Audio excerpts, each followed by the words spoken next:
In the wake of the New Zealand mosque shooting, the regressive left has predictably tried to use the guilt by association fallacy to avoid having to refute their opponents.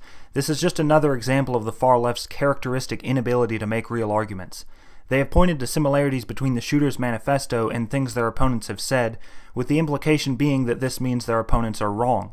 This is an obvious fallacy. Anyone who has any ability to think critically can see this as dumb. Just because a mass shooter says something, that doesn't make it false. The Young Turks, a reservoir of regressive filth, dedicated an entire video to repeatedly committing this fallacy.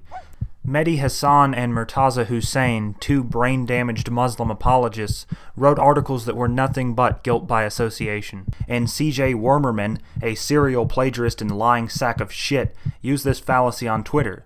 They don't refute anything their opponent said, nor do they show how what their opponent said justifies the shooting. The regressive left has a problem with Muslim opinion polls and the simple fact that some beliefs and cultures are worse than others.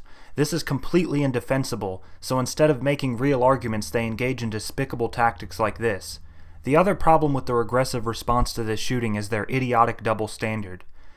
After an instance of Islamic terrorism, they are quick to say it says nothing about Islam or Muslims, and then they change the topic so they can complain about Christians or white people.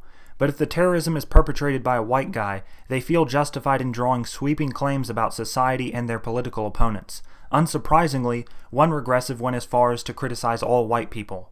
This is all very routine. The regressive left has been doing this for years.